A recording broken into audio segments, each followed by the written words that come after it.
بہرحال میں اپنی باتوں کو لگام دیتے ہوئے آپ کے سامنے جناب مولانا عبدالغفار صاحب سلفی حفظہ اللہ کو بڑے ادب و احترام کے ساتھ بلا رہا ہوں. آپ تشریف لائیں اور علامات قیامت اس موضوع پر آپ روشنی ڈالیں. جناب مولانا ڈاکٹر عبدالغفار سلفی حفظہ اللہ بنارس. السلام علیکم ورحمۃ اللہ وبرکاتہ.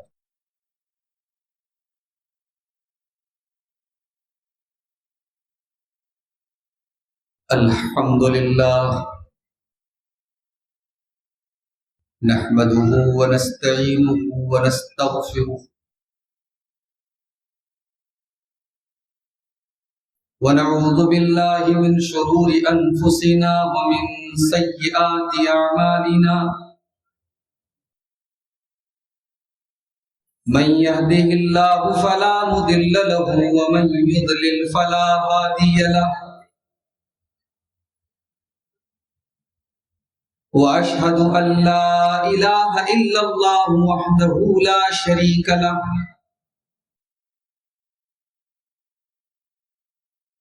وأشهد أن محمدا عبده ورسوله.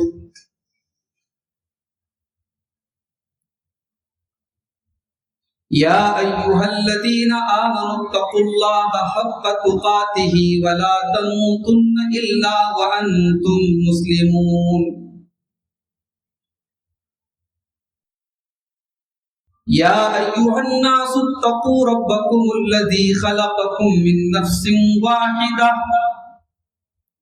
وخلق منها زوجها وبث منهما رجالا كثيرا ونساء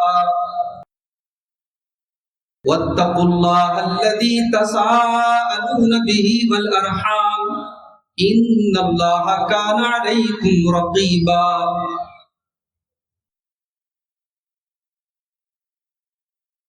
يا أيها الذين آمنوا اتقوا الله وقولوا قولا سديدا يصلح لكم أعمالكم ويغفر لكم ذنوبكم ومن يطع الله ورسوله فقد فاز فوزا عظيما.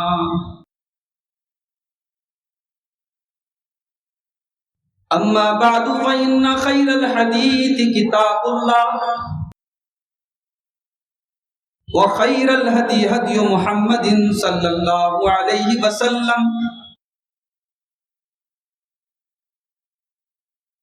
وشر الأمور محدثاتها وكل محدثة بدعة وكل بدعة ضلالة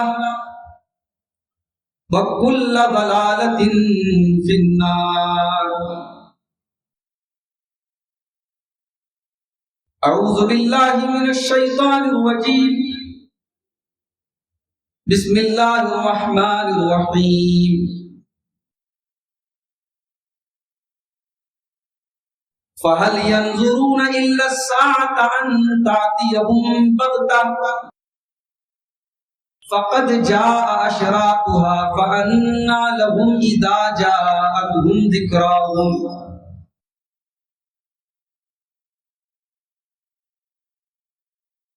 محترم علماء کرام، بزرگوں اور دوستوں، نوجوان ساتھیوں، پردہ نشین ماں اور بہنوں، پیارے بچوں، شجاعت گنج کے اس تاریخی پروگرام میں جو کورونا کی وجہ سے پچھلے 2-3 سالوں سے رکا ہوا تھا، ایک مرتبہ پھر آپ کے سامنے آج حاضر ہونے کا موقع ملا ہے. کل آپ نے پہلا دن تھا پروگرام کا، مجھے بتایا گیا کل کے پروگرام میں بھی ماشاءاللہ بڑی اچھی تعداد میں لوگ شامل ہوئے، اچھی تقریریں ہوئیں، لوگوں نے غور سے سنا. آج اس پروگرام کا یہ دوسرا دن ہے. میرے بعد جماعت کے نوجوان اور ابھرتے ہوئے مقرر شیخ کمال الدین سنابلی صاحب بھی آپ کے سامنے خطاب کریں گے انشاءاللہ۔ اللہ تعالیٰ اس پروگرام کو کامیاب کرے اور ہم سب کو کہنے اور سننے سے زیادہ عمل کی توفیق عطا فرمائے، آمین۔ میرے بھائیوں، میرا موضوع ہے علامات قیامت، قیامت کی نشانیاں۔ ظاہر ہے کہ ہم اور آپ مومن ہیں، اور جن چیزوں پر ایمان لائے بغیر ہمارا ایمان مکمل نہیں ہو سکتا،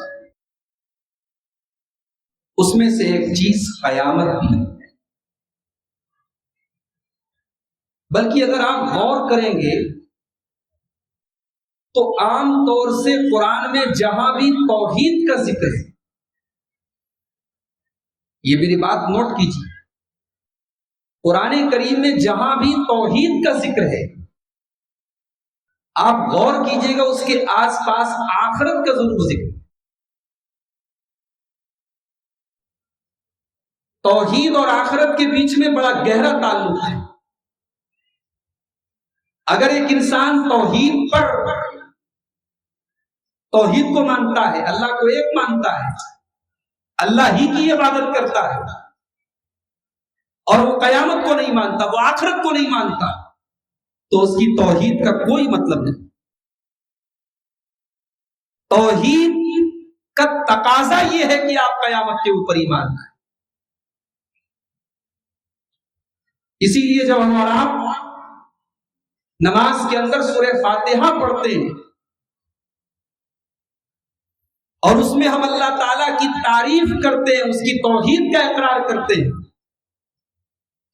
تو اسی سورہ فاتحہ میں ہم قیامت کے دن کو بھی یاد کرتے ہیں۔ الحمدللہ رب العالمین الرحمن الرحیم مالک یوم الدین۔ تمام تعریفیں اللہ تعالیٰ کے لیے جو ساری کائنات کا رب ہے، جو بڑا مہربان ہے، بڑا رحم والا ہے۔ مالک یوم الدین، جو حساب کے دن کا مالک ہے، جو بدلے کے دن کا مالک ہے۔ یہ سورہ فاتحہ کے اندر ہمیں اور آپ کو سکھایا جا رہا ہے۔ اور دن بھر میں ہم 5 ٹائم کی نماز میں اگر ہم سنتوں کو کاؤنٹ نہ کریں، ہم نوافل کو کاؤنٹ نہ کریں، صرف فرض نمازوں میں ہم جو 17 رکعت نمازیں پڑھتے ہیں، ہم 17 بار اللہ کے اس کلام کو جب پڑھتے ہیں تو ہم قیامت ہو جاتے ہیں۔ اس لیے اگر کوئی انسان توحید پر ہے اور وہ قیامت کو نہیں مانتا، یہ ہو نہیں سکتا۔ اسی لیے حدیثوں میں آپ کو ملے گا کہ اللہ کے اوپر ایمان لانے کے ساتھ ساتھ قیامت کے دن کے اوپر ایمان لانے کا ذکر ساتھ میں کیا جاتا ہے۔ مثال کے طور پہ میں ایک حدیث آپ کو سنا دیتا ہوں۔ من کان یؤمن باللہ والیوم الآخر فلیقل خیرا او لیصمت۔ اللہ کے پیارے نبی صلی اللہ علیہ وسلم فرماتے ہیں، جو اللہ کے اوپر ایمان رکھتا ہے، جو قیامت کے دن کے اوپر ایمان رکھتا ہے، وہ بات کرے تو صحیح بات کرے، سچی بات کرے، اچھی بات کرے، ورنہ چپ رہے۔ بولو تو اچھی بات بولو، ورنہ چپ رہے۔ اب یہاں پر بھی اللہ کے نبی نے 2 چیزوں کا ذکر کیا، اللہ کے اوپر ایمان رکھے اور قیامت کے دن کے اوپر ایمان رکھے۔ تو یہ بات میں اس لیے کہہ رہا ہوں کہ ہمارے یہاں لوگ سمجھتے ہیں بھائی توحید پر ہیں تو بس کافی ہے۔ توحید پر اگر آپ ہیں تو توحید ہی کا ایک تقاضا یہ بھی ہے کہ آپ قیامت کے اوپر ایمان رکھیں۔ اگر آپ کو اس بات کا احساس نہیں ہے کہ قیامت کا دن آنے والا ہے اور ہمیں اور آپ کو اللہ کی بارگاہ میں اپنا حساب دینا ہے، تو معاف کیجیے، آپ کا عقیدہ صحیح نہیں ہے، آپ کی توحید صحیح نہیں ہے۔ اور آج میں جو آپ کے سامنے علامات قیامت پر تقریر کرنے جا رہا ہوں، مولانا رضا اللہ صاحب نے بھی کہا، اس کا مقصد آپ کی نالج بڑھانا نہیں ہے، اس کا مقصد یہ نہیں کہ آپ کو نئی نئی جانکاری مل جائے، آپ کی نالج بڑھ جائے، نہیں۔ یہ تو اسٹوڈنٹ کو یہ بتانا ہے کہ تیرے ایگزام کا ٹائم قریب ہے، تو سویا ہوا ہے، تو خواب غفلت میں پڑا ہوا ہے۔ اقترب للناس حسابهم وهم في غفلة معرضون۔ میرے بندو تمہارے حساب کا ٹائم قریب ہے، قیامت قریب ہے، قیامت آنے والی ہے، اور پھر بھی تم غفلت میں پڑے ہوئے ہو، پھر بھی تم اللہ سے دور ہو، پھر بھی تم رسول کی باتوں سے دور ہو، پھر بھی تم دین سے دور ہو، پھر بھی تم اللہ کو راضی کرنے کی کوشش نہیں کر رہے ہو۔ اقترب للناس حسابهم وهم في غفلة معرضون۔ اور جب ہم قیامت کی نشانیوں کو پڑھتے ہیں، سنتے ہیں، تو اس کا ایک فائدہ اور ہے، ہمارے نبی کے اوپر ہمارے ایمان میں بڑھوتری ہو جاتی، ہمارا ایمان بڑھ جاتا ہے جب ہم یہ دیکھتے ہیں کہ ہمارے نبی نے جو باتیں کہی تھی آج 100% وہ چیزیں ہو رہی ہیں، تو کیا یہ دیکھ کر کے ہمارا اور آپ کا ایمان نہیں بڑھتا ہے؟ ہمارے یقین میں اضافہ ہوتا ہے، ہمارے ایمان میں اضافہ ہوتا ہے۔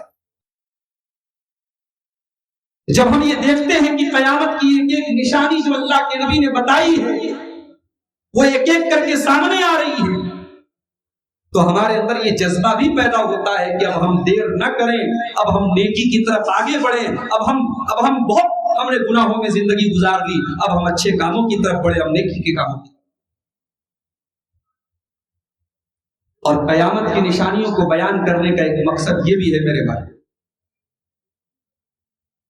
کہ بڑی بڑی بلڈنگیں بنانے والے اور کروڑوں اور اربوں کی پراپرٹی بنانے والے بھی یہ سن لیں اور یہ سمجھ لیں کہ تم سے بھی زیادہ دولت تھی قارون کے پاس، اور کسی ملک کے اوپر حکومت کرنے والے حکمراں یہ سن لیں کہ تم سے بھی بڑا بادشاہت اور حکومت کا علم بردار تھا فرعون، مگر سب کو فنا کے گھاٹ اترنا پڑا، سب کو ایک دن دنیا سے جانا پڑا، ان کی حکومت یہاں رہ گئی، ان کی دولت یہاں رہ گئی، ان کے محل آج کھنڈر بن گئے، ان کے عیش پرستی کے اڈے آج وہاں مکڑی کے جالوں نے مکڑی نے اپنے جالے بن دیے، اور وہاں آج ویران اور ڈراؤنی جگہ بن گئی۔ دنیا عبرت کی جا ہے میرے بھائیوں۔ قیامت کی نشانی بیان کرنے کا ایک مقصد یہ بھی ہے کہ ہم اور آپ اس بات کو محسوس کریں کہ یہ دنیا فانی ہے، اس دنیا کی نعمتیں، اس دنیا کا عیش و آرام، اس دنیا کی لذت ایک دن ختم ہونے والی ہے، اور ہمارے اندر آخرت کی ایک فکر پیدا ہوئی، یہ مقصد بھی ہے قیامت کی نشانی۔ قیامت کب آئے گی؟ یہ بہت بڑا سوال ہے۔ قرآن کریم میں اللہ تعالیٰ نے اس سوال کا ایک سمپل جواب دیا کہ قیامت کب آئے گی یہ صرف اور صرف اللہ کو معلوم۔ سورہ لقمان کی آخری آیت ذرا آپ اٹھا کر کے دیکھیں، اللہ تعالیٰ نے 5 چیزوں کے بارے میں فرمایا کہ 5 چیزیں صرف اور صرف میں جانتا ہوں۔ ان اللہ عنده علم الساعۃ وینزل الغیث وَيَعْلَمُ مَا فِي الْأَرْحَامِ وَمَا تَدْرِي نَفْسٌ مَاذَا تَكْسِبُ غَدًا وَمَا تَدْرِي نَفْسٌ بِأَيِّ أَرْضٍ تَمُوتُ۔ قیامت کب آئے گی صرف اور صرف اللہ کو معلوم ہے، بارش کب ہوگی، کتنی ہوگی، کہاں ہوگی، اللہ کو معلوم ہے۔ وَيَعْلَمُ مَا فِي الْأَرْحَامِ، رحم مادر کے اندر کیا ہے، ماں کے پیٹ کے اندر کیا ہے، یہ بھی صرف اللہ کو معلوم ہے۔ میڈیکل سائنس الٹرا ساؤنڈ کے ذریعے یہ تو بتا سکتی ہے کہ بچہ ہے کہ بچی ہے، وہ بھی ایک مخصوص ٹائم کے بعد، ایک پیریڈ کے بعد، یہ نہیں کہ پہلے ہی مرحلے میں میڈیکل سائنس بتا دے، اس کا بھی ایک ٹائم ہے۔ لیکن میڈیکل سائنس آپ کو یہ نہیں بتائے گی کہ بچہ جو پیدا ہونے والا ہے وہ دنیا میں آنے کے بعد 60 سال زندہ رہے گا کہ 70 سال زندہ رہے گا۔ میڈیکل سائنس آپ کو یہ نہیں بتا پائے گی کہ وہ بچہ یا بچی جو دنیا میں آئے گی وہ مومن ہوگی یا مشرک ہوگی، وہ نمازی ہوگی یا بے نمازی ہوگی، وہ ماں باپ کی فرما بردار ہوگی یا نافرمان ہوگی، اس کا ایمان کیا ہوگا، اس کا عقیدہ کیا ہوگا، وہ کتنی روزی روٹی کمائے گی۔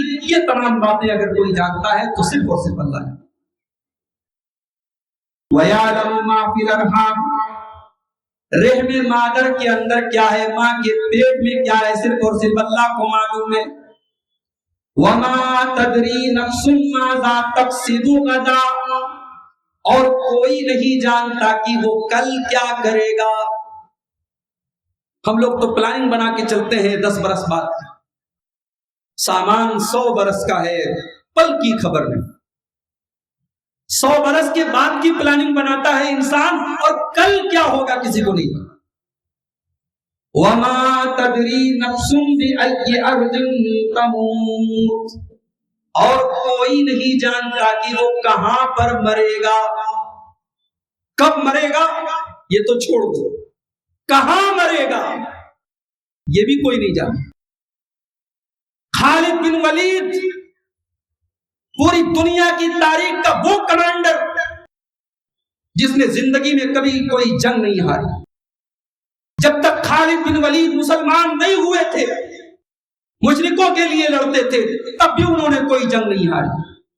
اور جب اسلام کی چھایا میں آئے، اسلام کے اندر حضرت خالد بن ولید آئے، تو اللہ کے نبی نے ان کو سیف اللہ المسلول، اللہ کی تلوار کا لقب دیا تھا۔ اور خالد بن ولید جس فوج کے کمانڈر ہوتے تھے وہ فوج کبھی ہارتی۔ خالد بن ولید کا جب انتقال ہونے لگا، آخری ٹائم ہے، اور خالد بن ولید اپنے بستر پر لیٹے اور بڑے درد کے ساتھ، بڑی تڑپ کے ساتھ خالد بن ولید کہتے ہیں میرے بدن میں ایک بالشت بھی ایسی جگہ نہیں ہے جہاں کوئی تلوار کا، کوئی تیر کا، کوئی نیزے کا زخم نہ ہو۔ ایک بالشت بھی میری باڈی میں کوئی ایسی جگہ نہیں ہے جہاں کوئی زخم نہ ہو۔ ساری زندگی لڑنے میں گزری ہے، ساری زندگی تلواروں کے بیچ میں گزری ہے، لیکن آج خالد بن ولید تو موت کا آ رہی ہے، میدان جنگ میں نہیں آ رہی، بستر کے اوپر آ رہی ہے۔ افسوس کا اظہار کر رہے ہیں خالد بن ولید، لیکن موت آپ کو بتا کے نہیں آئے گی میرے بھائی، آپ کے چاہنے سے آپ کو موت نہیں آئے گی۔ وما تدری نفس بأی ارض تموت، کوئی نہیں جانتا کہ وہ کہاں مرے گا، کس سرزمین پر مرے گا۔ تو قیامت کا ایگزیکٹ علم صرف اللہ کو۔ اسی لیے اللہ تعالیٰ سورہ اعراف کے اندر فرماتا ہے یسألونک عن الساعة ایان مرساها، اے نبی لوگ آپ سے سوال کرتے ہیں کہ قیامت کب آئے گی۔ قل انما علمها عند ربی لا یجلیها لوقتها الا هو، اے نبی آپ جواب دے دیجئے کہ قیامت کا علم تو اللہ تعالیٰ کو ہے، قیامت کا علم تو صرف میرے رب کے پاس ہے، اور اللہ تعالیٰ قیامت کو اپنے ٹائم پر ظاہر کرے گا۔ ثقلت فی السماوات والارض، اور جب یہ قیامت آئے گی تو زمین و آسمان کے لیے بہت بھاری ہوگی، بہت خطرناک ہوگی۔ ہمیں اور آپ کو اندازہ نہیں ہے کہ قیامت کیسی۔ ابھی نیپال کے اندر ایک فلائٹ لاپتہ ہو گئی، ہوائی جہاز جا رہا ہے، کنیکشن ٹوٹ گیا اس کا۔ کل تک یہ خبر آئی تھی کہ کنیکشن ٹوٹا ہوا ہے، فلائٹ کی کوئی خبر نہیں ہے۔ آج خبر آئی کہ اس کے جتنے مسافر تھے سب ختم ہو گئے۔ ایک فلائٹ کے سفر میں حادثہ ہوتا ہے، کوئی نہیں بچتا ہے میرے۔ انسان فلائٹ پر سفر تو کرتا ہے، کانپور سے دلی جانا ہے، ٹرین سے آپ کو جانے میں 7 گھنٹے 8 گھنٹے لگیں گے، فلائٹ سے آپ 1 گھنٹے میں پہنچ گئے، آسانی تو ہے، مگر آدمی کے دل میں کہیں نہ کہیں ایک ڈر ہوتا ہے کہ اگر فلائٹ میں کوئی حادثہ ہوا تو بدن کی ایک ہڈی بھی نہیں بچی۔ فلائٹ کے سفر کے دوران انسان کو ڈر محسوس ہوتا ہے۔ میرے پیارے ساتھیوں، کیا ہمیں اور آپ کو اس دنیا میں رہتے ہوئے ڈر نہیں محسوس ہوتا کہ ایک دن اس دنیا میں ایسا بھی حادثہ آنے والا ہے کہ اس سے بڑا حادثہ اس دنیا میں کوئی نہیں، اتنا خطرناک وہ حادثہ ہوگا کہ اللہ تعالیٰ نے اس حادثے کی خطرناکی کا نقشہ کھینچتے ہوئے سورہ حج کے اندر فرمایا یا ایھا الناس اتقوا ربکم ان زلزلۃ الساعۃ شیء عظیم، اے لوگوں اپنے پروردگار سے ڈرو، بے شک قیامت کے دن کا زلزلہ بڑا خطرناک ہوگا۔ یوم ترونھا تذہل کل مرضعۃ عما ارضعت، اس دن دودھ پلانے والی ماں بھی اپنے بچے سے غافل ہو جائے گی۔ دنیا میں ماں کو بچے سے جو پیار ہوتا ہے اس کی کوئی مثال نہیں۔ اور بچہ اگر دودھ پیتا بچہ ہو تو ماں کو بچے کے بغیر اور بچے کو ماں کے بغیر قرار نہیں. اللہ تعالیٰ قیامت کے دن کا نقشہ کھینچتے ہوئے فرماتا ہے یوم ترونہا تذہل کل مرضعۃ عما ارضعت. اس دن دودھ پلانے والی ماں بھی اپنے بچے سے غافل ہو جائے گی. وتضع کل ذات حمل حملها. اور خوف کا یہ عالم ہوگا, ڈر کا یہ عالم ہوگا کہ پریگننٹ عورتوں کے حمل مس کیریج ہو جائیں گے, ان کی پریگننسی ختم ہو جائے گی, ان کے حمل ساقط ہو جائیں گے. وَتَرَى النَّاسَ سُكَارَىٰ وَمَا هُمْ بِسُكَارَىٰ. اور لوگوں کو دیکھ کر کے ایسا لگے گا کہ لوگ نشے کی حالت میں, حالانکہ کوئی نشے کی حالت میں نہیں ہوگا. وَلَٰكِنَّ عَذَابَ اللَّهِ شَدِيدٌ. اللہ کا عذاب اتنا سخت ہوگا کہ لوگوں کے چہرے پر ہوائیاں ہوں گی. میرے بھائیوں, ہم نے قیامت کی خطرناکی کو نہیں سمجھا. دنیا میں معمولی زلزلہ آتا ہے, لوگ نماز چھوڑ کے مسجد سے بھاگ جاتے ہیں, ویڈیو آ چکا ہے. زلزلہ آتا ہے, لوگ اپنے گھروں کو چھوڑ کر کے بھاگ جاتے ہیں. یہ زلزلے تو چھوٹے موٹے جھٹکے ہوتے ہیں, یہ تو کسی خاص علاقے میں آتے ہیں. میرے پیارے ساتھیوں, اس وقت دنیا کا کیا حال ہوگا جب یہ زلزلہ کسی خاص علاقے میں نہیں آئے گا, کسی شہر میں نہیں آئے گا, کسی ملک میں نہیں آئے گا. اذا زلزلت الارض زلزالها. جب یہ زلزلہ پوری روئی زمین کے اوپر آئے گا, پوری کائنات کے اوپر آئے گا. واخرجت الارض اثقالها. اور زمین اپنے سارے کے سارے بوجھ نکال دے گی. ہم نے قیامت کو سیریس نہیں لیا میرے بھائی. ذرا سی ہوائیں چلنے لگتی ہیں, ذرا سی تیز آندھی چلنے لگتی ہے تو انسان ڈرنے لگتا ہے. لوگ گھر کے باہر نہیں نکلتے, کہیں کوئی اڑتی ہوئی ٹین آ کر کے میری گردن نہ کاٹ دے, کوئی حادثہ نہ ہو جائے.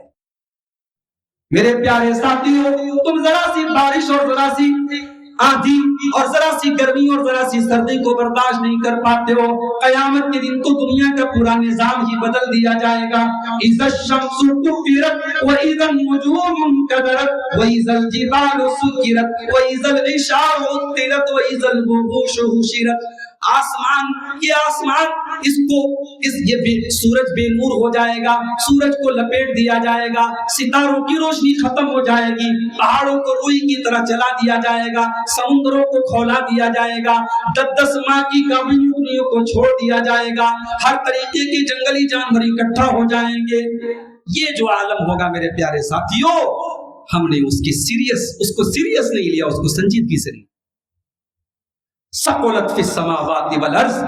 قیامت کوئی ہلکی چیز نہیں ہے, بھاری ہوگی. یہ آسمان اور زمین میں اس سے بھاری کوئی چیز نہیں. لا تاتیکم الا بغتۃ. اور اللہ فرماتا ہے کہ قیامت بالکل اچانک آئے گی.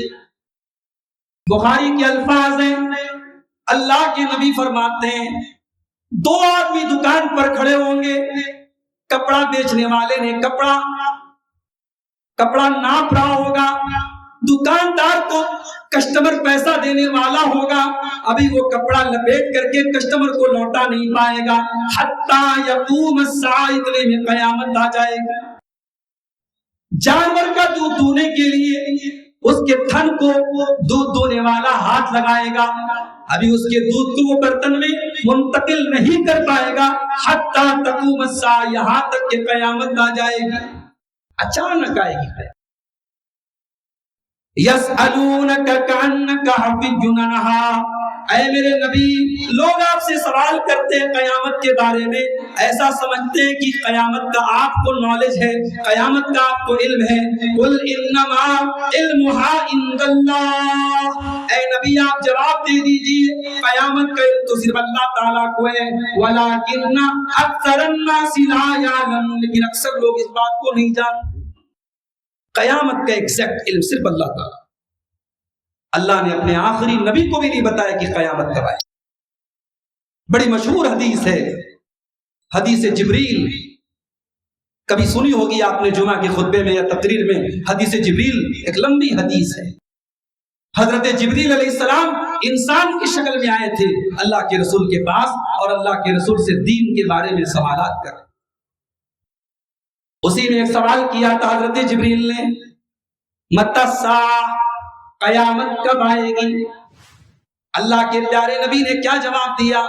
مل مسئول عنہا بعلم من السائل، اے سوال کرنے والے، جتنا تجھ کو پتا ہے اتنا مجھ کو پتا ہے، جتنا سائل کو پتا ہے اتنا مسئول کو پتا ہے، تجھ سے زیادہ مجھ کو نہیں پتا ہے، تجھ کو بھی نہیں پتا قیامت کب آئے گی، مجھ کو بھی نہیں پتا قیامت کب آئے گی۔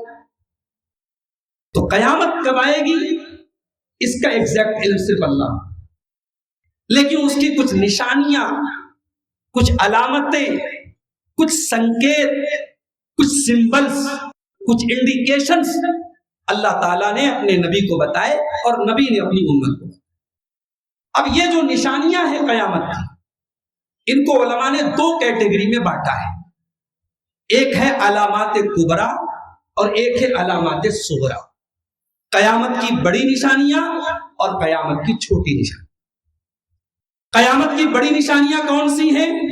یہ وہ نشانیاں ہیں جو بالکل عین قیامت کے پہلے ہوں، بالکل قیامت کے قریب وہ ظاہر ہوں، اور وہ 10 نشانیاں ہیں۔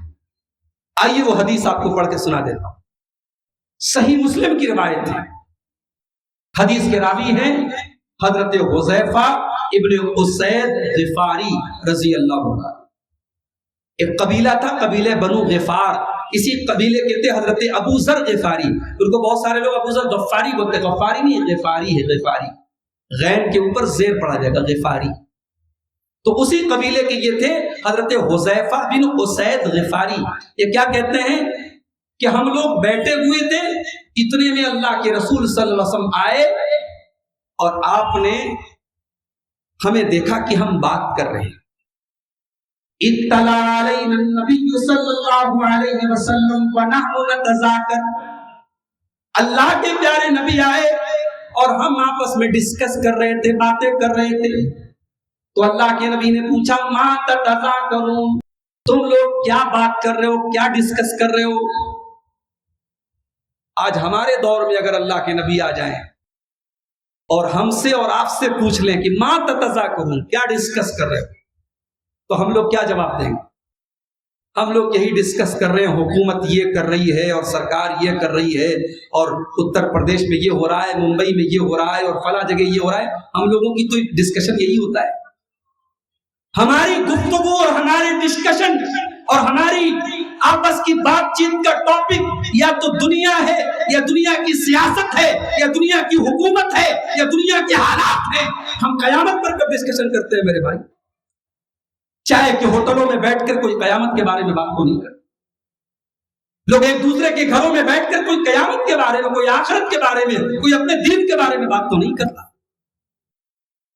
اور ایسا نہیں کہ صحابہ بڑے سکون سے رہتے تھے، جتنی پریشانی ہم اٹھا رہے ہیں اس کی کئی گنا زیادہ پریشانی صحابہ اپنے دور میں اٹھا چکے ہیں، مگر صحابہ اپنے فری ٹائم میں آپس میں گفتگو کس موضوع پر کر رہے ہیں؟ قیامت کے اوپر۔ اللہ کے نبی نے پوچھا ما تتذاکرون، اے میرے صحابہ تم کس بات پر بحث کر رہے ہو، گفتگو کر رہے ہو؟ کہا ہے اللہ کے نبی نتذاکر الساعہ، قیامت کے اوپر باتیں کر رہے ہیں، ہم بات کر رہے ہیں قیامت کب آئے گی، قیامت کے بارے میں ہم بات کر رہے ہیں۔ اللہ کے پیارے نبی نے فرمایا انہا لن تقوم حتی ترون 10 آیات، قیامت نہیں آئے گی جب تک تم 10 نشانیوں کو نہ دیکھ لو، جب تک 10 چیزیں نہ آ جائیں تب تک قیامت نہیں۔ الدخان، قیامت کے پہلے دھواں آسمان میں ظاہر ہوگا، ایک دھواں نکلے گا۔ والدجال، دجال ظاہر ہوگا۔ والدابہ، اور زمین سے ایک جانور نکلے گا جو انسانوں سے بات کرے گا۔ وطلوع الشمس من مغربها، سورج پورب کے بجائے پچھم سے نکلے گا جس دن قیامت آئے گی۔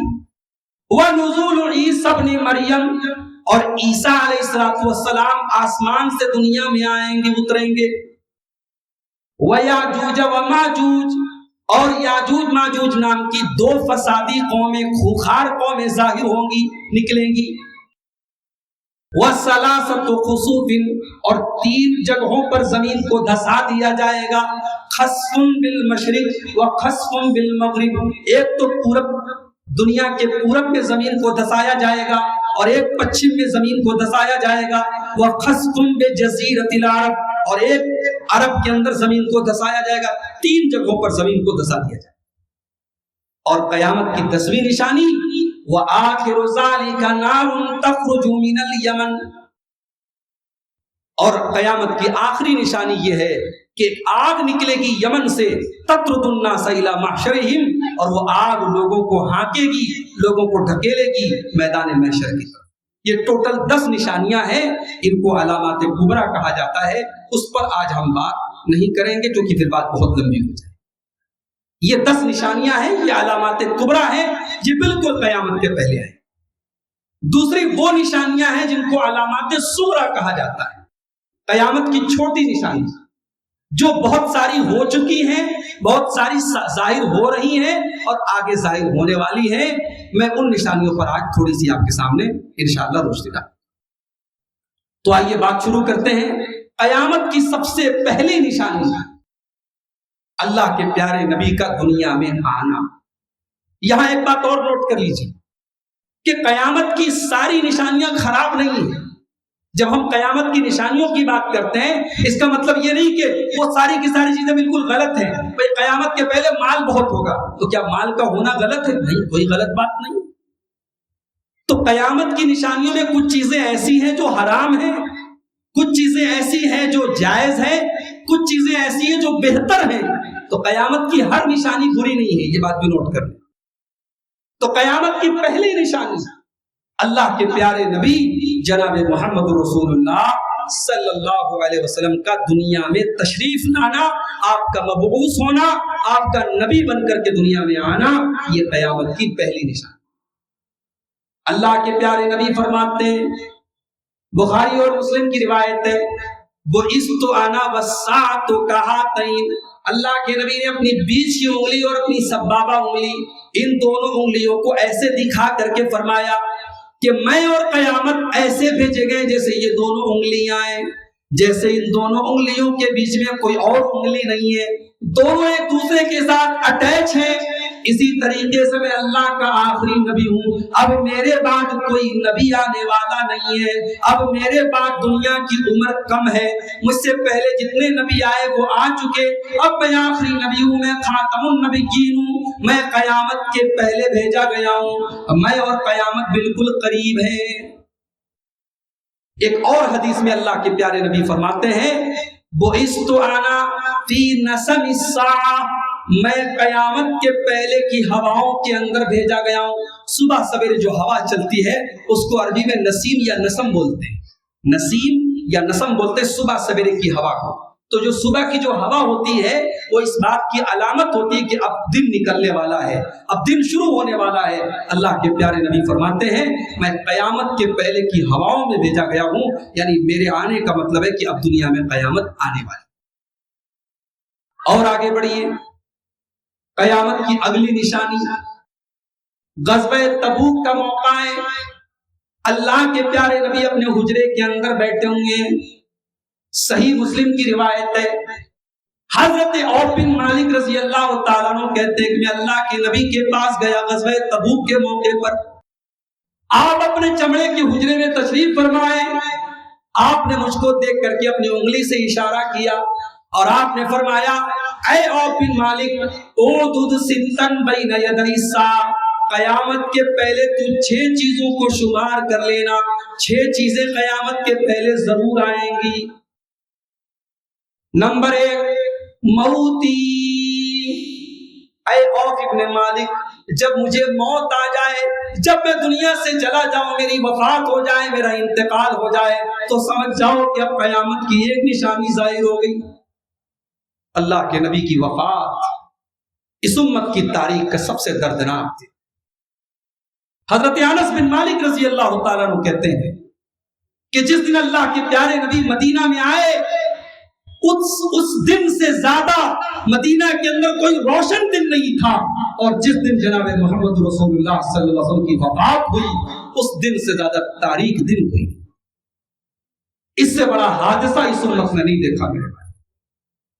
آج ہم اور آپ، ابھی ایک ویڈیو آیا تھا فیس بک کے اوپر، عرب کا کہیں کا ویڈیو تھا، ایک چھوٹا بچہ تھا، اس نے کہیں پڑھا کہ اللہ کے نبی کی وفات ہوئی، اللہ کے رسول کی وفات کا واقعہ اس نے پڑھا تھا، 6 سال کا 7 سال کا بچہ تھا، وہ رو رہا تھا، اور سوال کرنے والے نے اس سے سوال کیا کہ تم کیوں رو رہے ہو؟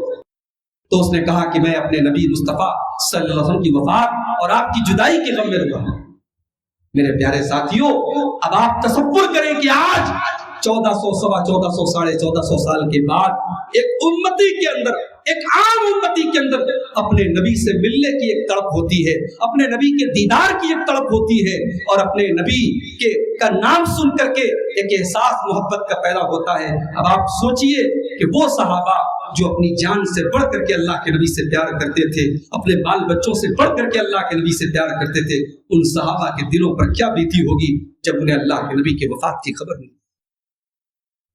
نبی اکرم اپنی وفات کے پہلے اپنی زندگی کا آخری خطبہ دینے کے لیے منبر پر چڑھتے ہیں، اور اپنے اس خطبے میں اللہ کے نبی فرماتے ہیں، سارے کے سارے صحابہ بیٹھے ہوئے ہیں، اللہ کے نبی اپنے اس خطبے میں کہتے ہیں، او لوگوں، اللہ تعالیٰ نے اپنے ایک بندے کو یہ اختیار دیا کہ چاہے تو وہ دنیا کی زیب و زینت کو لے لے، دنیا کی نعمتوں کو لے لے، دنیا میں کچھ دن اور زندگی گزار لے، اور چاہے تو وہ اللہ کے پاس چلا جائے اور اللہ کی نعمتوں سے فائدہ اٹھائے۔ فاختار ما عنده، اللہ کے اس بندے نے اللہ کے پاس جانے کو قبول کر لیا اور اللہ کے پاس جانے کے لیے تیار ہو گیا۔ اتنا بیان کیا تھا اللہ کے نبی نے کہ ابو بکر صدیق رضی اللہ تعالیٰ عنہ زار و قطار رونے لگے اور کہنے لگے، فدیناک بآبائنا وامہاتنا، اے اللہ کے نبی ہمارے ماں باپ آپ کے اوپر قربان ہو جائیں، اے اللہ کے نبی ہمارے ماں باپ آپ کے اوپر قربان ہو جائیں۔ ابو بکر صدیق روئے جا رہے ہیں اور یہ جملہ کہتے چلے جا رہے ہیں۔ ابو سعید خدری کہتے ہیں، ہمیں بڑی حیرت ہوئی، ہمیں بڑا تعجب ہوا کہ ابو بکر صدیق کیوں رو رہے ہیں، کیوں ایسا جملہ استعمال کر رہے ہیں؟ اللہ کے نبی تو ایک عام بات کر رہے ہیں، اللہ کے نبی تو ایک نارمل بات کر رہے ہیں، لیکن ہمیں بعد میں احساس ہوا کہ اللہ کے نبی صلی اللہ علیہ وسلم در حقیقت اپنے بارے میں بتا رہے تھے، اور اللہ کے نبی یہ بتانا چاہ رہے تھے کہ اللہ نے مجھے آپشن دیا تھا کہ اگر میں چاہوں تو دنیا میں اور دن میں رہ سکتا ہوں، اور چاہوں تو میں اللہ کے پاس چلا جاؤں، اور اللہ کے نبی اپنے رب کے پاس جانے کے لیے تیار ہو گئے۔ اللہ کے نبی کسی اور کے لیے اپنی موت کی خبر دے رہے تھے، اور اسی لیے ابو بکر صدیق رو رہے تھے۔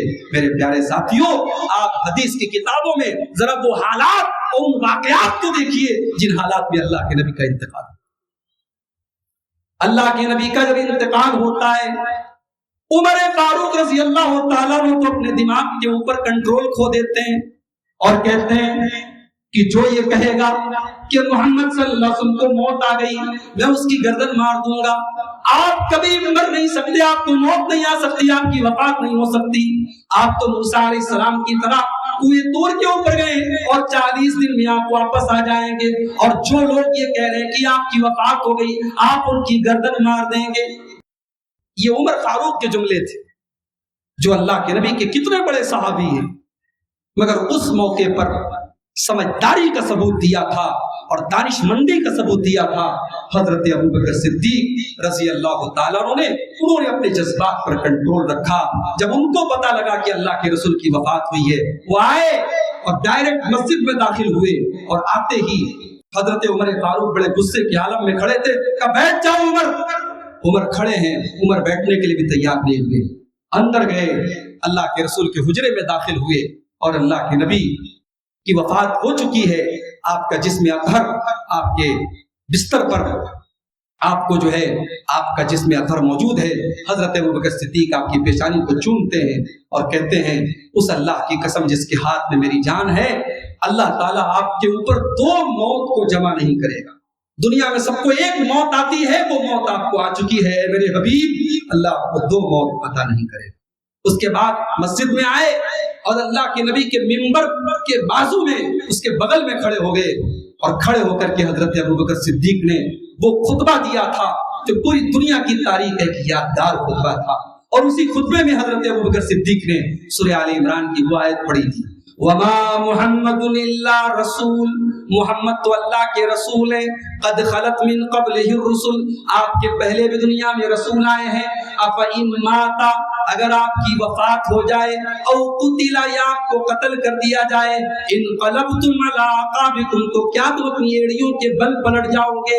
یہ آیت پڑھی حضرت ابوبکر صدیق نے اور اس کے بعد وہ جملہ کہا تھا جو ایک مسلمان کے ایمان کو بتاتا ہے. کہا من کان یعبد منکم محمدا فإن محمدا قد مات. جو محمد صلی اللہ علیہ وسلم کی عبادت کرتا ہے وہ یہ کان کھول کر کے سن لے کہ آپ کو اللہ تعالیٰ کی طرف سے موت آ چکی ہے, آپ کی وفات ہو چکی ہے. ومن کان یعبد اللہ, اور جو اللہ کی عبادت کرتا ہے وہ یہ جان لے فإن اللہ حی لا یموت, اللہ تعالیٰ زندہ ہے, اللہ کو کبھی موت نہیں آئے گی. جب یہ خطبہ دیا حضرت ابوبکر صدیق نے تو حضرت عمر فاروق رضی اللہ تعالیٰ عنہ نے اپنی بات سے رجوع کیا اور صحابہ کہتے ہیں کہ سورہ آل عمران کی اس آیت کو تو ہمیں ایسا لگا جیسے آج ہی وہ نازل ہوئی ہے اور آج ہی وہ آیت ہم کو سمجھ میں آئی. تو میرے پیارے ساتھیوں, اللہ کے نبی کی وفات اور آپ کو جو موت آئی تھی وہ بھی قیامت کی ایک نشانی. اللہ کے نبی یہ نشانی خود بیان کر رہے ہیں بخاری کی روایت میں. آپ کہہ رہے اے عوف ابن مالک, قیامت کی 6 نشانیوں کو نوٹ کر لو. اس میں پہلی نشانی آپ نے فرمائی موتی, میری موت ہو جائے گی. ثم فتح بیت المقدس, پھر بیت المقدس جو اس وقت عیسائیوں کے قبضے میں تھا, کرسچنز کے قبضے میں تھا, آپ نے فرمایا مسلمان بیت المقدس کو فتح کر لیں گے, بیت المقدس مسلمانوں کے قبضے میں آ جائے گا. جبکہ اللہ کے نبی جب یہ بات کر رہے تھے اس وقت دور دور تک کوئی پاسبلٹی نہیں تھی. اس وقت رومن امپائر دنیا کی ایک بڑی سپر پاور تھی اور مسلمان بہت کمزور تھے, مگر اللہ کے نبی کتنی سچی آپ نے بات کہی اور کتنی صحیح آپ نے سٹیک پیشن گوئی کی. آپ نے کہا قیامت کی نشانی ہے کہ بیت المقدس تمہارے قبضے میں آ جائے گا. اور اس حدیث کو بیان کرنے کے کچھ ہی سالوں کے بعد سن 15 ہجری میں حضرت عمر فاروق کے دور میں بیت المقدس مسلمانوں نے فتح کر لیا. اور جہاں آج کئی 100 سال کے بعد اللہ کے لیے نماز نہیں پڑھی جاتی تھی, وہاں حضرت عمر نے جا کر کے نماز پڑھی اور مسلمان پھر وہاں پہ مسجد اقصی میں نماز پڑھنے لگے. تو یہ قیامت کی دوسری نشانی اللہ کے نبی نے سنا. قیامت کی تیسری نشانی ثم موتان یامز فیکم کقعاص الغنم. آپ نے فرمایا ایک پینڈیمک آئے گی, ایک وائرس آئے گا, ایک ایسی بیماری آئے گی کقعاص الغنم, جیسے بکریوں کے اندر بیماری ہوتی ہے. بکریوں کے اندر بیماری ہوتی تھی, ناک سے خون نکلتا تو بکری مر جاتی تھی, اور ایک بکری کو اگر یہ بیماری ہوتی تھی پورے ریوڑ کو ہو جاتی تھی. یعنی پھیلنے والا ایک وائرس تھا. اللہ کے نبی نے فرمایا تمہارے اندر بھی ایسا وائرس آئے گا جیسے بکریوں کے اندر آتا ہے اور بڑی تعداد میں لوگ مریں گے. حضرت عمر فاروق ہی کے دور میں سن 16 یا 17 ہجری میں طاعون کی بیماری پھیلی جو ملک شام کے چھوٹے سے گاؤں سے اسٹارٹ ہوئی اور پھر پورے ملک شام میں پھیلتی چلی گئی. اس کو طاعون یا امواس کہتے ہیں. 25,000 صحابہ کرام کا انتقال ہوا تھا اس بیماری میں, اور اس میں بہت بڑے صحابی حضرت ابو عبیدہ ابن جراح رضی اللہ تعالیٰ عنہ کی بھی وفات ہوئی تھی. اللہ کے نبی نے فرمایا کہ یہ بیماری بھی قیامت کی نشانی. نمبر 4 ثم استفاضۃ المال, مال بہت زیادہ ہو جائے گا لوگوں کے پاس. حتی یعطی الرجل 100 دینار, اتنا زیادہ مال ہو جائے گا کہ ایک انسان کو 100 دینار دیے جائیں گے. فَيَظَلُّ سَاخِطًا, پھر بھی وہ ناراض رہے گا. 100 دینار کی بھی کوئی ویلیو نہیں رہے گی, اتنا لوگوں کے پاس مال ہو جائے گا. اس حدیث میں تو اتنا ہی بتایا گیا, اور بخاری کی دوسری حدیث میں اللہ کے نبی نے فرمایا کہ اتنا مال ہو جائے گا لوگوں کے پاس حتی یہم رب المال من یقبل صدقتہ, کہ مال والا پریشان ہوگا کہ وہ اپنے مال کی زکات کس کو دے, زکات لینے والا کوئی نہیں ہوگا. اتنا مال ہو جائے گا کہ زکات لینے والا کوئی نہیں ہوگا. اور بخاری کی ایک تیسری حدیث میں اللہ کے نبی نے فرمایا حتی یعرضہ علی الرجل فیقول لا ارب لی فیہ, انسان دوسرے کو مال دے گا, وہ کہے گا بھائی مجھے تیرے مال کی کوئی ضرورت نہیں ہے, میرے پاس بہت مال ہے. اب یہ دور کب آیا؟ بعض علماء کہتے ہیں کہ یہ دور حضرت عمر بن عبدالعزیز رحمۃ اللہ علیہ کے دور میں آیا تھا, جب مسلمانوں کے پاس بہت دولت ہو گئی تھی اور زکات لینے والا کوئی نہیں ملتا تھا.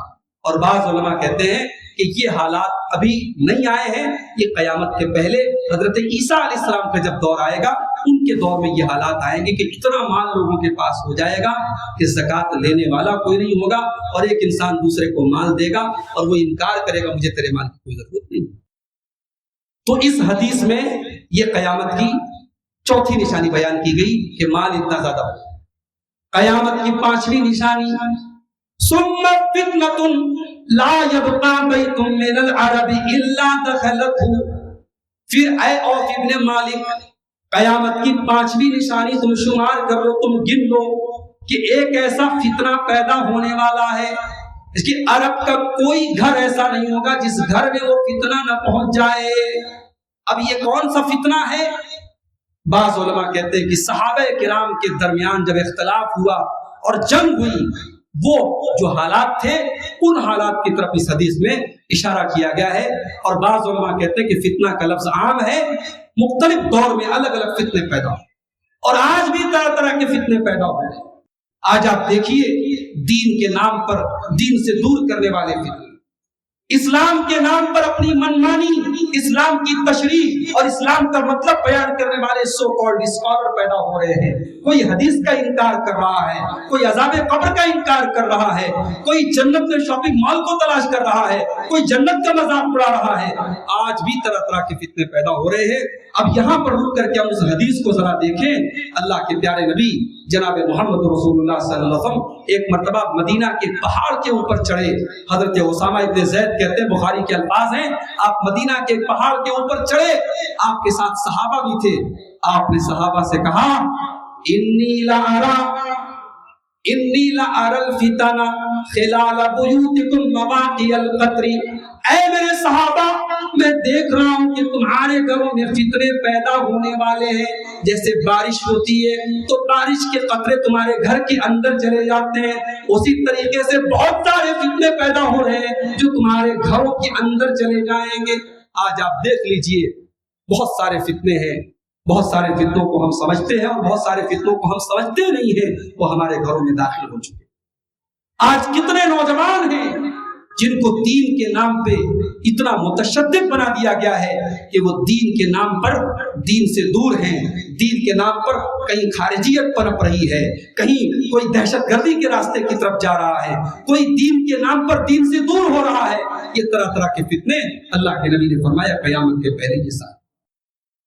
اور آگے بڑھیے، اس حدیث میں قیامت کی آخری نشانی جو اللہ کے نبی نے بیان کی، ثم ہدنۃ تکون بینکم وبین بنی الاصفر، قیامت کی چھٹی نشانی یہ ہے کہ تمہارے درمیان اور عیسائیوں کے درمیان، رومیوں کے درمیان ایک صلح ہوگی، تمہارے درمیان اور رومیوں کے درمیان ایک صلح ہوگی، فیغدرون، لیکن وہ غداری کریں گے، فیاتونکم تحت ثمانین غایہ، اور پھر وہ تمہارے خلاف جنگ کرنے کے لیے 80 جھنڈے لے کر کے آئیں گے، یعنی 80 ملکوں کی فوج تمہارے خلاف کھڑی ہو جائے گی، تحت کل غایۃ 12,000 اور ہر جھنڈے کے نیچے 12,000 کی فوج ہوگی۔ یہ اللہ کے نبی نے قیامت کی اس حدیث کے اندر چھٹی نشانی بیان فرمائی کہ مسلمانوں کے خلاف ایک بہت بڑا محاذ تیار کیا جائے گا، ایک بہت بڑا فرنٹ تیار کیا جائے گا جو مسلمانوں سے جنگ کرنے کے لیے آئے۔ اور آگے بڑھیے، قیامت کی ایک نشانی یہ بھی بتائی گئی کہ دنیا سے علم کو اٹھا لیا جائے۔ ان من اشراط الساعہ، قیامت کی ایک نشانی یہ بھی ہے، ان یثبت الجہل، کہ جہالت پھیل جائے گی، وَيُرْفَعَ الْعِلْمُ، اور علم کو اٹھا لیا جائے گا۔ علم کیسے اٹھے گا؟ کیا مدرسے بند ہو جائیں گے؟ نہیں۔ کیا طلبہ مدرسے میں پڑھنا بند کر دیں گے؟ نہیں۔ کیا قرآن چھپنا بند ہو جائے گا؟ کیا حدیثیں لکھی جانی بند ہو جائیں گی؟ نہیں، حدیث بھی ہوگی، قرآن بھی ہوگا، لیکن قرآن و حدیث کو سمجھنے والے، اس کو سمجھانے والے جو آتھینٹک علماء ہیں، جو مستند علماء ہیں، وہ دنیا سے چلے جائیں گے۔ جو مستند علماء ہیں، جو علماء ربانی ہیں، وہ دنیا سے چلے جائیں گے۔ پھر کون بچیں گے؟ وہ بچیں گے جو بظاہر تو ان کا جبہ بہت لمبا ہے، ٹوپی بہت اونچی ہے، نام بہت لمبا چوڑا ہے، مگر علم نہیں ہے، علم کے نام پہ جہالت ہے۔ علماء دنیا سے چلے جائیں گے اور اپنے آپ کو عالم کہنے والے سو کالڈ اسکالر بہت پیدا۔ آئیے ایک اور حدیث آپ کو سنا دیتا ہوں. صحیح بخاری کی یہ حدیث ہے اور اتفاق سے صحیح بخاری کے اندر 100 نمبر کی یہ حدیث. تو حدیث کا نمبر عام طور سے میں بیان نہیں کرتا ہوں، مگر اس حدیث کا نمبر اتنا آسان ہے کہ آپ کو بھی یاد ہو جائے گا. صحیح بخاری کتاب العلم حدیث نمبر 100. اللہ کے پیارے نبی صلی اللہ علیہ وسلم فرماتے ہیں ان اللہ لا یقبض العلم انتزاعا ينتزعه من العباد. اللہ تعالیٰ دنیا سے علم کو اچانک نہیں اٹھائے گا. ولكن يقبض العلم بقبض العلماء، بلکہ دنیا سے اللہ تعالیٰ علماء کو اٹھا لے گا. حتی اذا لم يبق عالما، یہاں تک کہ جب علماء چلے جائیں گے اتخذ الناس رؤوسا جهالا، تو لوگ جاہلوں کو اپنا مفتی بنا لیں گے. آج آپ دیکھ لیجیے علماء بیچارے معمولی سی تنخواہوں پر مدارس میں پڑھا رہے ہیں، پوری زندگی جن کی بخاری اور مسلم کے پڑھنے پڑھانے میں گزر رہی ہے، ان سے کوئی فتویٰ نہیں پوچھ رہا ہے، ان سے کوئی سوال نہیں پوچھ رہا ہے. اور جو بیچارہ تھوڑا سا ٹائی وائی لگا لیا، تھوڑا سا پینٹ کوٹ پہن لیا، تھوڑا اسٹیج چمکیلا بنا لیا، وہ ہر سوال کا جواب دے رہا ہے اور بورڈ لگا کے جواب دے رہا ہے. آسک می، مجھ سے پوچھو. اور انٹرنیٹ پر سب سے پہلے اسی کا، ہر مسئلے کے سوال میں اسی کا جواب آپ کو ملے. تو میرے بھائی، ہر چمکتی چیز سونا نہیں ہوتی. ہر وہ انسان جو آپ کے سوال کا جواب دے دے وہ مفتی نہیں ہوتا. فتویٰ دینا اور دین کے مسائل میں بات کرنا یہ بڑی ذمہ داری کی بات. میں اپنی بات آپ سے کروں، میں ٹرین میں سفر کر رہا ہوں، لوگ سوال کرتے ہیں مولوی صاحب یہ مسئلہ ہے. میں کہتا ہوں صاحب میں سفر میں ہوں اور مسئلہ پیچیدہ ہے، مشکل ہے، تھوڑے مطالعے کی ضرورت ہے، تھوڑی تحقیق کی ضرورت ہے، تھوڑا وقت دے دیں. ارے شیخ کبھی بتا دیجئے. تو بھائی یہ کوئی سوجی کا حلوہ تو نہیں میں فوراً آپ کو کھلا کے پیش کروں. سوال کا جواب تحقیق چاہتا ہے، محنت چاہتا ہے. آج تو ہمارے پاس تحقیق کرنے کے بہت سارے ذرائع ہیں. امام مالک رحمۃ اللہ علیہ اپنے دور کے اتنے بڑے امام ہیں کہ ان سے بڑا اس دور کا کوئی عالم نہیں، جن کی پوری زندگی نبی کی حدیثوں کے پردے پڑھانے میں گزری ہے. امام مالک رحمۃ اللہ علیہ کے پاس سوال آتا ہے، 40 سوال آتے ہیں. 40 سوالوں میں 39 سوال میں امام مالک کہتے ہیں کہ لا ادری، I don't know، مجھے اس سوال کا جواب نہیں پتا. 40 سوال میں ایک سوال کا جواب امام مالک دیتے ہیں، 39 سوال کو اسکپ کرتے ہیں کہ مجھے جواب نہیں پتا. آج تو جو عالم یہ کہہ دے مجھے جواب نہیں پتا، اگلے دن سے لوگ اس کو مولانا کہنا چھوڑ دیں گے، اس کے عالم ہونے پر لوگ سوال اٹھائیں. تو بھائیوں، دین کے مسئلے کی نزاکت کو سمجھو. پہلی بات تو یہ کہ ہر آدمی کو آپ کے گریڈ مت دو کہ اس سے آپ دین کا مسئلہ پوچھو.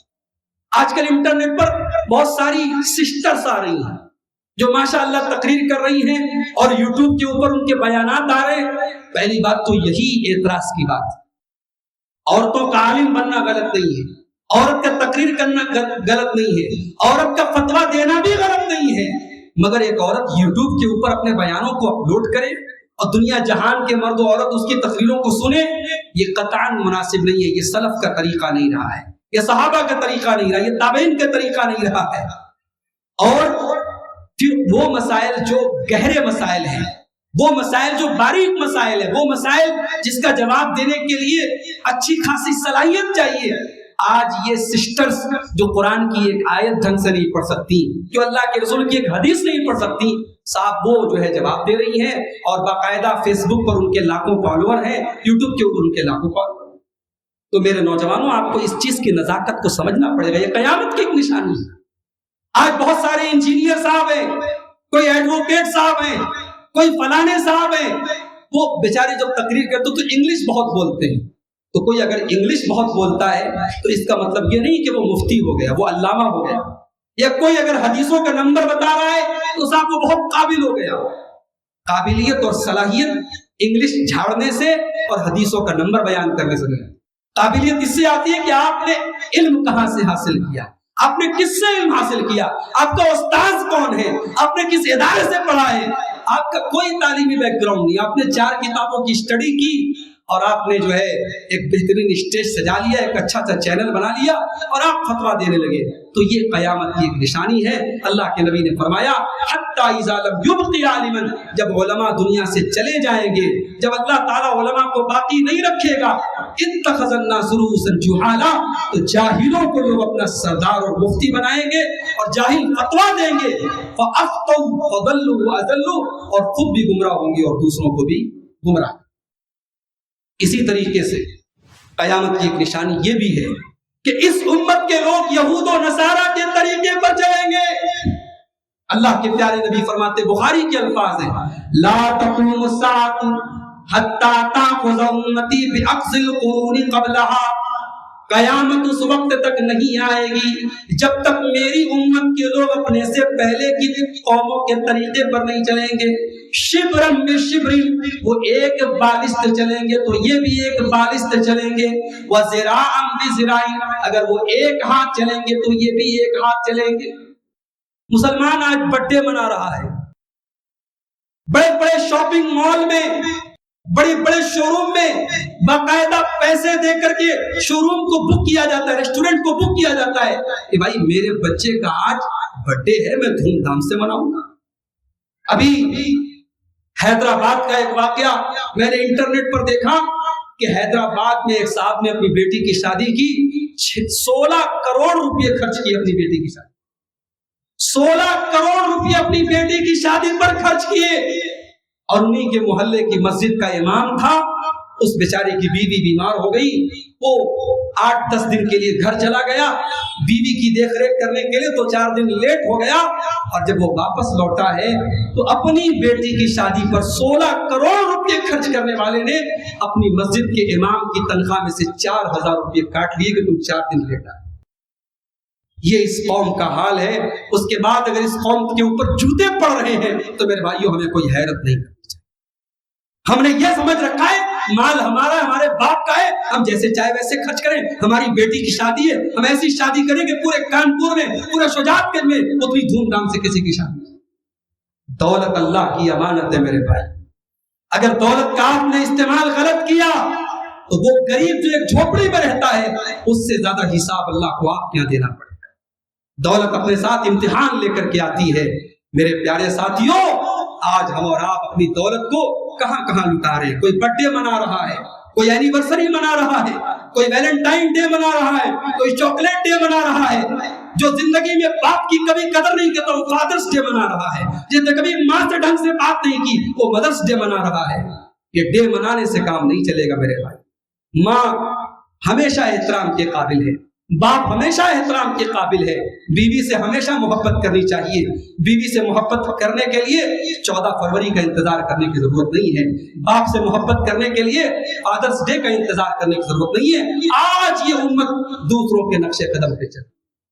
شادی بیاہ میں نہیں جانتا کانپور کے کیا حالات ہیں, مگر میں کتنے علاقوں کو جانتا ہوں جہاں مسلمانوں کی شادیوں میں ڈی جے بج رہا ہے, مسلمانوں کی شادیوں میں عورتیں ناچ رہی ہیں, مسلمانوں کی شادیوں میں رت جگہ ہو رہا ہے, رات میں ڈھول تاشے بج رہے ہیں. مسلمانوں کی شادیوں میں منگل سوتر پہنا جا رہا ہے, ٹیکا لگایا جا رہا ہے, سندور لگایا جا رہا ہے. اللہ کے پیارے نبی فرماتے ہیں قیامت اس وقت تک نہیں آئے گی جب تک میری امت کے لوگ اپنے سے پہلے کے لوگوں کے طریقے پر. اسلام نے ہمیں ایک کلچر دیا ہے, ہمیں پہننے کا ایک طریقہ دیا ہے, ہمیں رہنے سہنے کا ایک طریقہ دیا ہے. ہمارا اپنا ایک کلچر ہے اور اس کلچر پہ دوسرا کلچر حاوی نہیں ہونا چاہیے. آج ہمارے یہاں یہ جو بارات ہے, یہ جو جہیز ہے, یہ اسلام کا کلچر نہیں ہے, یہ نبی کا کلچر نہیں ہے, یہ صحابہ کا کلچر نہیں ہے. اگر ہے تو بتاؤ کہ نبی نے فاطمہ رضی اللہ تعالیٰ عنہ کی شادی میں کیا حضرت علی بارات لے کے آئے؟ کیا زینب کی شادی میں ابو العاص بارات لے کے آئے؟ کیا رقیہ اور ام کلثوم کی شادی میں عثمان غنی بارات لے کے آئے؟ اور کیا نبی نے اپنی بیٹیوں کو جہیز دیا؟ اور نبی نے 11 شادیاں الگ الگ ٹائم میں کی اور 9 بیویاں تو ایک ساتھ آپ کی رہی. 9 بیویوں میں سے کتنی بیویوں سے آپ نے ان سے جہیز لیا اور ان کے گھر بارات لے کے گئے؟ میرے بھائیوں, آپ کو شاید اندازہ نہیں ہے کہ ان رسم و رواج نے آج نکاح کو کتنا مشکل بنا دیا ہے. ایک غریب آدمی کے لیے اپنی لڑکی کی شادی کرنا کتنا مشکل کام. ایک باپ جب اپنی زندگی کے بڑے بڑے کارنامے گناتا ہے تو کہتا میں نے گھر بنایا, میں نے حج کیا، میں نے عمرہ کیا، اور میں نے 3 بیٹیوں کی شادی کی، میں نے 4 بیٹیوں کی شادی کی۔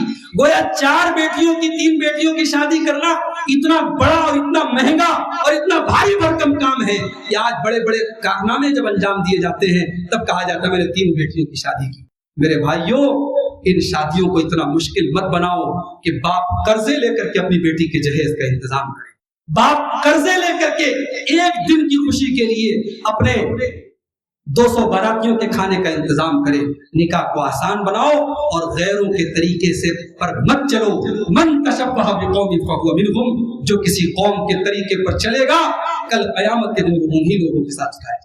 اور چونکہ میرے سامنے جو مجمع بیٹھا ہے الحمدللہ اس مجمع میں ایک بڑی تعداد ہمارے ان بھائیوں کی ہے جو نماز پڑھتے ہیں تو کوشش کرتے ہیں کہ ہماری نماز نبی کے طریقے پر، ہم ہاتھ باندھے تو وہی باندھے جہاں نبی نے باندھا تھا، ہم نماز میں تشہد میں انگلی اٹھائیں تو وہی اٹھائیں جہاں نبی نے اٹھائی تھی، ہم دعا کریں تو ویسے کریں جیسے نبی نے کیا تھا۔ تو میرے بھائی، جیسے آپ نماز میں یہ سوچتے ہیں، جیسے آپ دعا میں یہ سوچتے ہیں، ویسے ہی شادی بیاہ کے معاملے میں اور اپنی زندگی کے اور معاملات میں بھی آپ نبی اور صحابہ کا طریقہ اپنائیے۔ آپ رسم و رواج کو فالو مت کیجیے، آپ یہود و نصارہ اور غیر مسلموں کے کلچر کو فالو مت کیجیے۔ قیامت کی ایک نشانی اللہ کے نبی نے فرمائی کہ یہود و نصارہ کے طریقے پر میری امت کے لوگ چلیں۔ اور آگے بڑھیے، قیامت کی ایک نشانی یہ بھی ہے کہ لوگوں کے اندر جھوٹے نبی پیدا ہوں گے۔ لا تقوم الساعة حتى يبعث الدجالون كذابون قریب من ثلاثین، قیامت اس وقت تک نہیں آئے گی جب تک میری امت کے اندر 30 جھوٹے نبی پیدا نہ ہو جائیں۔ 30 جھوٹے نبی۔ آپ اللہ کے نبی کی سیرت کے بعد کی زندگی دیکھیے، جھوٹے نبی بہت سارے پیدا ہوئے، اور ابھی 100-125 سال پہلے ہمارے ہندوستان میں قادیان کی سرزمین پر مرزا غلام احمد قادیانی نام کا جھوٹا نبی پیدا ہوا تھا، اور ہماری جماعت کا ایک شعر تھا، اس کو شعر پنجاب کہا جاتا ہے، علامہ ثناء اللہ مرسری رحمۃ اللہ علیہ، اس مرزا غلام احمد قادیانی نے خود اپنے اخبار میں اشتہار نکلوایا کہ اے اللہ، میں ثناء اللہ مرسری سے مباہلہ کرتا ہوں کہ جو ہم میں سے سچا ہے، سچے کی زندگی میں جھوٹے کو موت آ جائے، اور ایسی موت آئے جو عبرت کی موت ہو۔ اور اللہ کا کرنا ایسا ہوا کہ مرزا غلام احمد قادیانی 1907 میں ہیضے کی بیماری میں پاخانہ کرتے ہوئے، گندگی کرتے ہوئے لیٹرین میں مرا تھا، اور اس کے انتقال کے کئی سال کے بعد، ہندوستان کی آزادی کے بعد 1949 میں مولانا ثناء اللہ مرسری اس دنیا سے تشریف لے جاتے ہیں اور آپ کا انتقال ہوتا ہے۔ سچے کی زندگی میں جھوٹے کو موت آئی، اللہ نے فیصلہ کر دیا کہ کون جھوٹا تھا کون سچا تھا۔ لیکن یہ الگ بات ہے، اتنا بڑا واقعہ ہونے کے باوجود آج بھی قادیانی دنیا میں ہیں، اور آپ کو شاید یقین نہ ہو، آپ کے کانپور میں بھی قادیانی ہیں، میرے بنارس میں بھی قادیانی ہیں، اور قادیانی اپنے مشن میں پوری طریقے سے لگے ہوئے ہیں۔ انٹرنیٹ پر بہت ساری ویب سائٹ ہیں جہاں اسلام کا نام لے کر کے قادیانی اپنی تبلیغ کر رہے ہیں، قرآن کے ٹرانسلیشن بانٹ رہے ہیں، غیر مسلموں میں تبلیغ کر رہے ہیں، اور وہ اسلام کا وہ نظریہ پیش کر رہے ہیں جو مرزا غلام احمد قادیانی نے پیش کیا تھا۔ تو قیامت کی ایک نشانی یہ بھی ہے کہ جھوٹے نبی پیدا ہوں گے۔ ہمارا اور آپ کا عقیدہ ہے اللہ کے نبی آخری نبی تھے، خاتم النبیین تھے، اب آپ کے بعد دنیا میں کوئی نبی نہ آیا ہے نہ آئے گا۔ حضرت عیسیٰ علیہ السلام قیامت کے پہلے آئیں گے، وہ بھی نبی بن کر کے نہیں آئیں گے، وہ اللہ کے نبی کے امتی کی حیثیت سے آئیں گے، وہ اسی شریعت کو فالو کریں گے، وہ کوئی نئی شریعت لے کر کے نہیں آئیں گے، اور دنیا میں آنے کے بعد پھر اللہ تعالیٰ ان کو نیچرل ان کو موت آئے گی اور ان کا انتقال ہوگا۔